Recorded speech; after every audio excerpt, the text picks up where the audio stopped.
There are a lot of different training techniques, um, but something I am not a fan of that I don't think is a good idea, that's why I'm not a fan of it, is planning out your workout to be like a certain number of exercises, a certain number of sets, and trying to conserve your energy.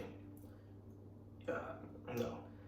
You might think, based on the fact that I do warm-up sets, that I am not trying to go all out in the beginning, but that's not the case. My warm-up sets are to get blood flowing, they're to see if everything's working right, they're to get the muscles firing before they're gonna have to fire all out. My warm-up sets are my warm-up sets. There's a big difference between warm-up sets and just doing a bunch of sets and saying, well, I'm not gonna go hard now because I'm gonna do this other exercise and this other exercise. It's like, that's not the way to do it. If you want to build strength and build muscle, you want to be doing things intensely. And if you do them intense, you're not going to be able to do them intense over and over and over and over and over.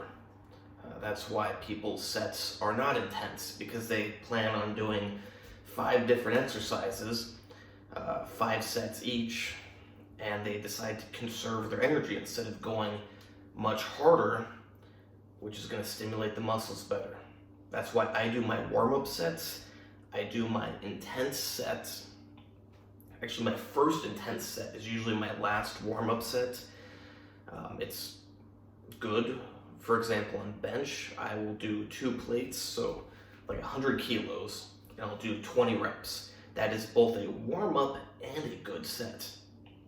So warm-up because I find that it's needed in order to safely and effectively do another plate on each side, 140 kilos. But it's also a good set because I'm not doing just 10 reps and stopping. I'm going pretty much to failure at about 20 reps. So that's my only, no, that's not conserving anything. It just happens to be that my good hard set also functions as a warm-up set for my next good hard set. And in fact, even my heaviest sets, sometimes when my body is really at its peak, for example on bench, I'll do 140 and I'll do that for like 8 reps, 9 reps, whatever. That can actually be my warm-up set for the next set. Now, I'm not saying that I'm going to do more the next set, but on top of being a very good, effective, intense set that really tore the muscles, really stimulated them, put a high load on them, it's going to tell my body to grow stronger and grow bigger. It's also priming me to do another hard set like that, because it's going to get so much blood flow to that area, so much nervous system signals. I guess you could say so many nervous system signals, whatever you want to say. But yeah, it's not good to conserve. You don't want to, if you can do 9 reps of 140 on the bench, you don't want to go in and go, well, I'm going to do 4 reps, and then I'm going to do 4 reps, and then I'm going to do the machine push thing, and I'm going to go all out. I'm not saying you got to do a 1 rep max. I'm not saying that at all. In case you didn't notice, I just talked about 20 reps, 8 or 9 reps. I sometimes do 3 reps. I prefer to do higher rep ranges, but yeah, sometimes the rep ranges are lower, but I try to avoid 1 rep because high chance of injury. But yeah, if you're trying to build strong, big muscles, you don't want to be conserving your energy.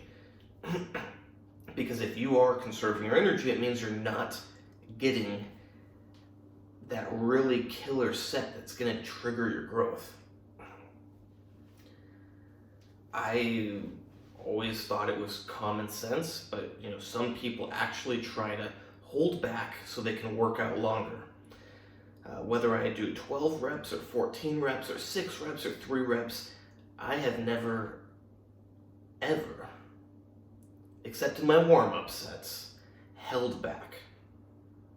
Because it's just counterintuitive. The point of bodybuilding and of strength training is not to stretch it out. It's to have explosive force and channel all of your energy into a lift. It's completely backwards to not do that, to try to stretch things out. No. Take everything you have, like eat a bunch of sugar stuff before, get your muscles really glycogenated, make sure you're well rested, make sure your body has everything it needs, and then execute a very intense set.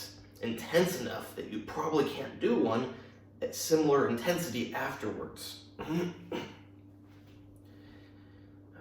Like you can probably do 2 or 3 of such sets. But it depends on your conditioning.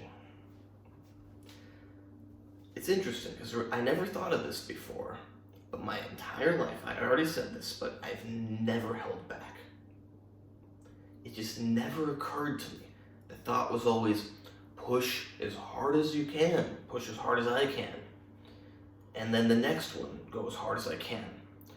So I would say start with 14 reps or 12 reps. When I was younger, I usually capped it at 12. If I could do more than 12, I moved the weight up. So let's say I was doing 12 reps for the first set, then this is pretty typical, then 10, then 8, then try to get 8 again, but then it's probably going to go to 6, and then to 5 or 4. It's going to go steadily down. There's nothing bad about that. You shouldn't alter how you're lifting the weights to keep the reps the same across the board. If your reps are not going down, it means you're not working out hard enough, because if you're working out hard enough, you're not going to be able to repeat it and do just as much. If you actually push yourself and use your force of your body and you channel it all into that lift, you're not going to be able to do it again at the same intensity afterwards. Similar intensity, but it's not going to be as good because you just channeled your 100% or your 110% into that lift. That's what's going to trigger growth. That's what's going to trigger strength. Yeah, do not decide that, I'm going to do 5 sets of 12 reps and then change the weight to be able to do that. Or what I just said could actually... So I said don't change the weight to be able to do that, but what I mean is don't change the intensity to be able to do that. Now, you could change the weight, but you should always have as high of intensity as you can. Now, this isn't to say that you always need to work out with your maximum intensity. Doesn't that just contradict everything I just said? No, it doesn't. Because you work out with maximum intensity when you're trying to improve. If you're just trying to take it easy, get some blood flow, just maintain, you don't need to work out with your highest intensity all the time.